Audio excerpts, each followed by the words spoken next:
नमस्कार, किस्से कहानियां में आपका स्वागत है। प्रस्तुत है मन्नू भंडारी द्वारा लिखी कहानी अकेली। सोमा बुआ बुढ़िया है, सोमा बुआ परित्यक्ता है, सोमा बुआ अकेली है। सोमा बुआ का जवान बेटा क्या जाता रहा, उनकी जवानी चली गई। पति को पुत्र वियोग का ऐसा सदमा लगा कि वह पत्नी घर-बार तजकर तीर्थवासी हुए और परिवार में कोई ऐसा सदस्य नहीं था जो उनके एकाकीपन को दूर करता। पिछले 20 वर्षों से उनके जीवन की इस एक रास्ता में किसी प्रकार का कोई व्यवधान उपस्थित नहीं हुआ, कोई परिवर्तन नहीं आया। यो हर साल 1 महीने के लिए उनके पति उनके पास आकर रहते थे, पर कभी उन्होंने पति की प्रतीक्षा नहीं की, उनकी राह में आंखें नहीं बिछाईं। जब तक पति रहते उनका मन और भी मुरझाया हुआ रहता, क्योंकि पति के स्नेहहीन व्यवहार का अंकुश उनके रोजमर्रा के जीवन की अबाध गति से बहती स्वच्छंद धारा को कुंठित कर देता। उस समय उनका घूमना फिरना मिलना जुलना बंद हो जाता और सन्यासी जी महाराज से यह भी नहीं होता कि 2 मीठे बोल बोलकर सोमा बुआ को एक ऐसा संबल ही पकड़ा दें जिसका आसरा लेकर वे उनके वियोग के 11 महीने काट दें। इस स्थिति में बुआ को अपनी जिंदगी पास पड़ोस वालों के भरोसे ही काटनी पड़ती थी। किसी के घर मुंडन हो, छठी हो, जनेऊ हो, शादी हो या गमी, बुआ पहुंच जाती और फिर छाती फाड़कर काम करती, मानो वे दूसरे के घर में नहीं अपने ही घर में काम कर रही हो।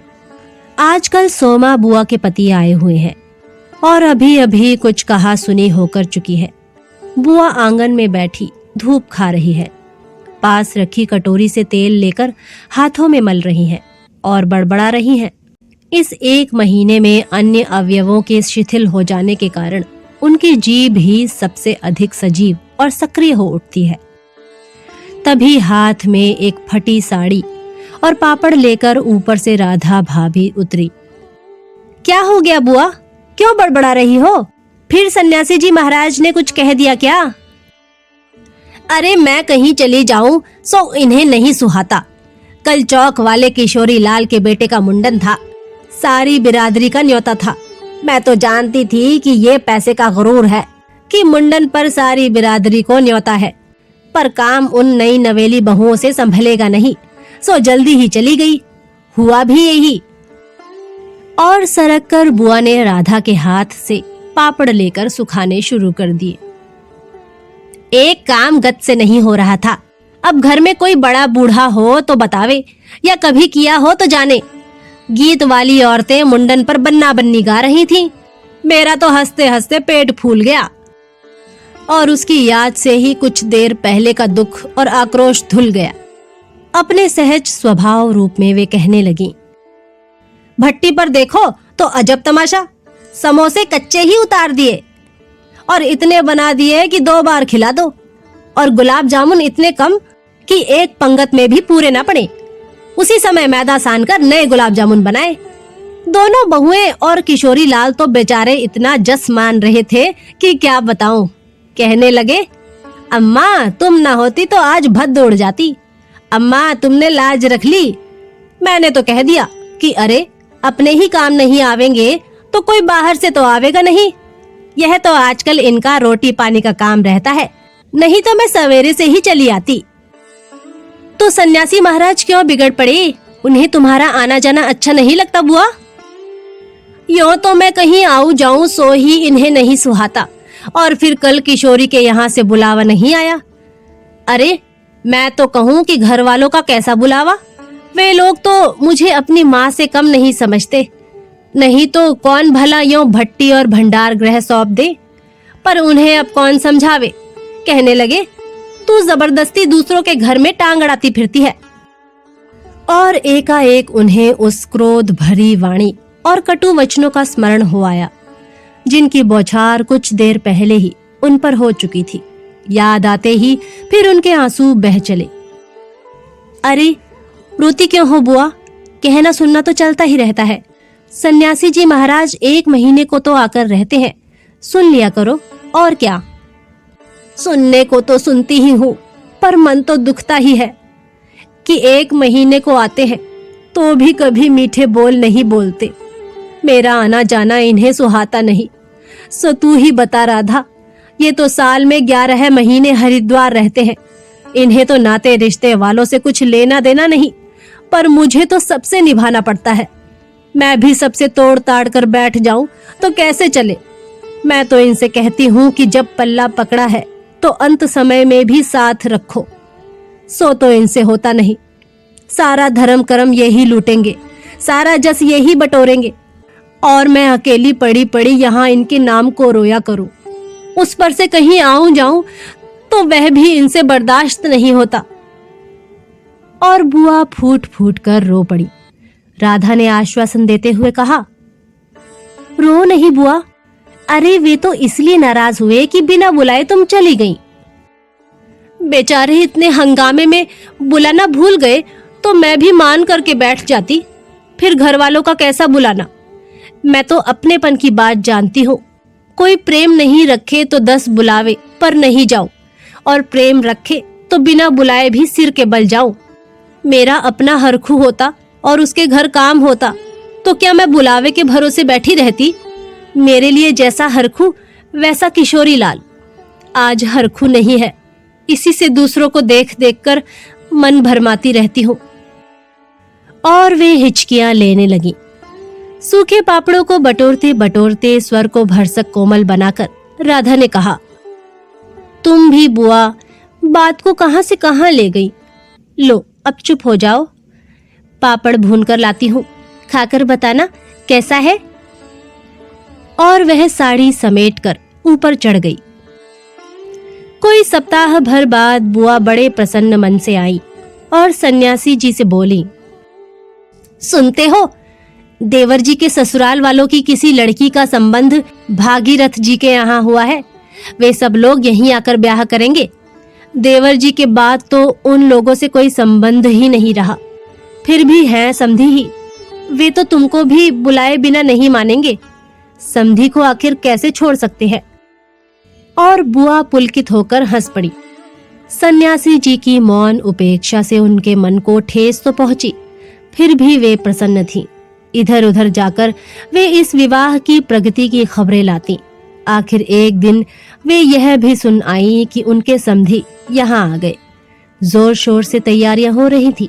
सारी बिरादरी को दावत दी जाएगी। खूब रौनक होने वाली है। दोनों ही पैसे वाले ठहरे। क्या जाने हमारे घर तो बुलावा आएगा या नहीं। देवर जी को मरे 25 बरस हो गए। उसके बाद से तो कोई संबंध ही नहीं रखा। रखे भी कौन, यह काम तो मर्दों का होता है। मैं तो मर्द वाली होकर भी बेमर्द की हूँ। और एक ठंडी सांस उनके दिल से निकल गई। अरे वाह बुआ, तुम्हारा नाम कैसे नहीं हो सकता। तुम तो समधिन ठहरी। संबंध में ना रहे कोई रिश्ता थोड़े ही टूट जाता है। दाल पीसती हुई घर की बड़ी बहू बोली। है बुआ, नाम है। मैं तो सारी लिस्ट देख कर आई हूँ। विधवा ननद बोली। बैठे ही बैठे एकदम आगे सरक कर बुआ ने बड़े उत्साह से पूछा, तू अपनी आंखों से देख कर आई है नाम? नाम तो होना ही चाहिए, पर मैंने सोचा कि क्या जाने आजकल की फैशन में पुराने संबंधियों को बुलाना हो ना हो। और बुआ बिना 2 पल भी रुके वहां से चल पड़ी। अपने घर जाकर सीधे राधा भाभी के कमरे में चढ़ी।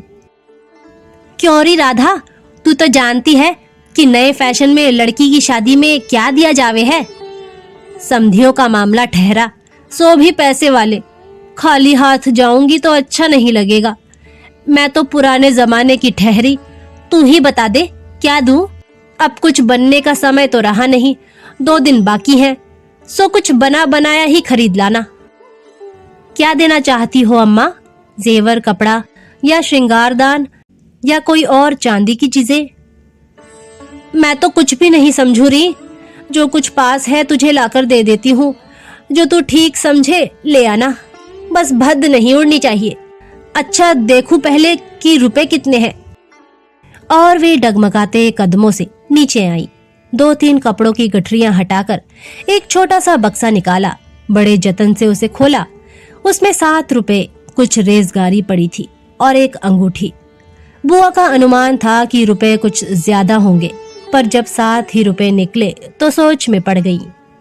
रही समधियों के घर में इतने से रुपयों से तो बिंदी भी नहीं लगेगी। उनकी नजर अंगूठी पर गई। यह उनके मृत पुत्र की एकमात्र निशानी उनके पास रह गई थी। बड़े बड़े आर्थिक संकटों के समय भी वे उस अंगूठी का मोह नहीं छोड़ सकी थीं। आज भी एक बार उसे उठाते समय उनका दिल धड़क गया। फिर भी उन्होंने 5 रुपए और वह अंगूठी आंचल में बांध ली।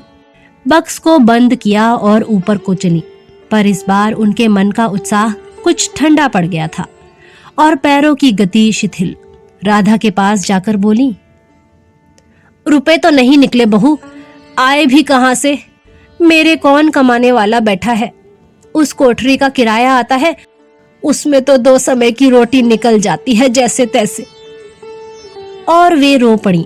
राधा ने कहा, क्या करूं बुआ, आजकल मेरा भी हाथ तंग है, नहीं तो मैं ही दे देती। अरे पर तुम देने के चक्कर में पड़ती ही क्यों हो? आजकल तो देने लेने का रिवाज ही उठ गया। नहीं रे राधा, समधियों का मामला ठहरा। 25 बरस हो गए तो भी वे नहीं भूले, और मैं खाली हाथ जाऊं? नहीं नहीं, इससे तो ना जाऊं सो ही अच्छा। तो जाओ ही मत, चलो छुट्टी हुई। इतने लोगों में किसे पता चलेगा कि आई या नहीं? राधा ने सारी समस्या का सीधा सा हल बताते हुए कहा, बड़ा बुरा मानेंगे, सारे शहर के लोग जावेंगे और मैं समधिन होकर नहीं जाऊंगी तो यही समझेंगे कि देवर जी मरे तो संबंध ही तोड़ लिया। नहीं नहीं, तू यह अंगूठी बेच ही दे। और उन्होंने आंचल की गांठ खोलकर एक पुराने जमाने की अंगूठी राधा के हाथ पर रख दी। फिर बड़ी मिन्नत के स्वर में बोली, तू तो बाजार जाती है राधा, इसे बेच देना और जो कुछ ठीक समझे खरीद लेना। बस शोभा रह जावे इतना ख्याल रखना। गली में बुआ ने चूड़ी वाले की आवाज सुनी तो एकाएक ही उनकी नजर अपने हाथ की भद्दी मटमैली चूड़ियों पर जाकर टिक गई। कल समधियों के यहाँ जाना है, जेवर नहीं तो कम से कम कांच की चूड़ी तो अच्छी पहन ले। पर एक अत्यंत लाज ने उनके कदमों को रोक दिया। कोई देख लेगा तो? लेकिन दूसरे क्षण ही अपनी इस कमजोरी पर विजय पाती सी वे पीछे के दरवाजे पर पहुंच गई और 1 रुपया कलदार खर्च करके लाल हरी चूड़ियों के बंद पहन लिए। पर सारे दिन हाथों को साड़ी के आंचल से ढके ढके फिरी। शाम को राधा भाभी ने बुआ को चांदी की एक सिंदूरदानी, एक साड़ी और एक ब्लाउज का कपड़ा लाकर दिया। सब कुछ देख पाकर बुआ बड़ी प्रसन्न हुई और यह सोच सोचकर कि जब वे ये सब दे देंगी तो उनकी समधिन पुरानी बातों की दुहाई दे देकर उनकी मिलनसारिता की कितनी प्रशंसा करेगी, उनका मन पुलकित होने लगा। अंगूठी बेचने का गम भी जाता रहा। पास वाले बनिए के यहाँ से एक आने का पीला रंग लाकर रात में उन्होंने साड़ी रंगी। शादी में सफेद साड़ी पहनकर जाना क्या अच्छा लगेगा? रात में सोई तो मन कल की ओर दौड़ रहा था। दूसरे दिन 9 बजते बजते खाने का काम समाप्त कर डाला। अपनी रंगी हुई साड़ी देखी तो कुछ जची नहीं। फिर ऊपर राधा के पास पहुंची। क्यों राधा, तू तो रंगी साड़ी पहनती है तो बड़ी आब रहती है, चमक रहती है, इसमें तो चमक आई नहीं। तुमने कलफ जो नहीं लगाया अम्मा, थोड़ा सा मांड दे देती तो अच्छा रहता। अभी दे लो, ठीक हो जाएगी। बुलावा कब का है? अरे नए फैशन वालों की मत पूछो, ऐन मौकों पर बुलावा आता है। 5 बजे का मुहूर्त है, दिन में कभी भी आ जावेगा। राधा भाभी मन ही मन मुस्कुरा उठी। बुआ ने साड़ी में मांड लगाकर सुखा दिया। फिर एक नई थाली निकाली। अपनी जवानी के दिनों में बुना हुआ क्रोशिये का एक छोटा सा मेज पोश निकाला। थाली में साड़ी, सिंदूरदानी, एक नारियल और थोड़ी सी बताशे सजाए। फिर जाकर राधा को दिखाया। सन्यासी महाराज सवेरे से इस आयोजन को देख रहे थे और उन्होंने कल से लेकर आज तक कोई 25 बार चेतावनी दे दी थी कि यदि कोई बुलाने ना आए तो चली मत जाना, नहीं तो ठीक नहीं होगा। हर बार बुआ ने बड़े ही विश्वास के साथ कहा, मुझे क्या बावली समझ रखा है जो बिन बुलाए चली जाऊंगी? अरे वह पड़ोस वाली की नंदा अपनी आंखों से बुलावे की लिस्ट में नाम देख कर आई है और बुलाएंगे क्यों नहीं? शहर वालों को बुलाएंगे और समधियों को नहीं बुलाएंगे क्या? 3 बजे के करीब बुआ को अनमने भाव से छत पर इधर उधर घूमते देख राधा भाभी ने आवाज लगाई, गई नहीं बुआ? एकाएक चौंकते हुए बुआ ने पूछा। हाँ, कितने बज गए राधा? क्या कहा? 3? सर्दी में तो दिन का पता नहीं लगता। बजे 3 ही है और धूप सारी छत पर से ऐसे सिमट गई मानो शाम हो गई। फिर एकाएक जैसे ख्याल आया कि यह तो भाभी के प्रश्न का उत्तर नहीं हुआ। जरा ठंडे स्वर में बोली, मुहूर्त तो 5 बजे का है, जाऊंगी तो 4 तक जाऊंगी, अभी तो 3 ही बजे हैं। बड़ी सावधानी से उन्होंने स्वर में लापरवाही का पुट दिया। बुआ छत पर से गली में नजर फैलाए खड़ी थी। उनके पीछे ही रस्सी पर धोती फैली हुई थी जिसमें कलफ लगा था और अबरक छिड़का हुआ था। अबरक के बिखरे हुए कण रह रहकर धूप में चमक जाते थे। ठीक वैसे ही जैसे किसी को भी गली में घुसता देख बुआ का चेहरा चमक उठता था। 7 बजे के धुंधलके में राधा ने ऊपर से देखा तो छत की दीवार से सटी गली की ओर मुंह किए एक छाया मूर्ति दिखाई दी। उसका मन भर आया। बिना कुछ पूछे इतना ही कहा, बुआ, सर्दी में खड़ी खड़ी यहाँ क्या कर रही हो? आज खाना नहीं बनेगा क्या? 7 तो बज गए। जैसे एकाएक नींद में से जागते हुए बुआ ने पूछा, क्या कहा? 7 बज गए? फिर जैसे अपने से ही बोलते हुए पूछा, पर 7 कैसे बज सकते हैं? मुहूर्त तो 5 बजे का था।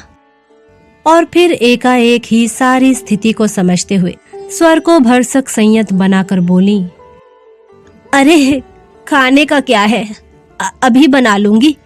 2 जनों का तो खाना है, क्या खाना और क्या पकाना। फिर उन्होंने सूखी साड़ी को उतारा, नीचे जाकर अच्छी तरह उसकी तह की, धीरे धीरे हाथों की चूड़ियां खोली, थाली में सजाया हुआ सारा सामान उठाया और सारी चीजें बड़े जतन से अपने एकमात्र संदूक में रख दी और फिर बड़े ही बुझे हुए दिल से अंगीठी को जलाने लगी। आप सुन रहे थे मन्नू भंडारी द्वारा लिखी कहानी अकेली। जल्द ही एक नई कहानी के साथ लौटेंगे। तब तक के लिए नमस्कार।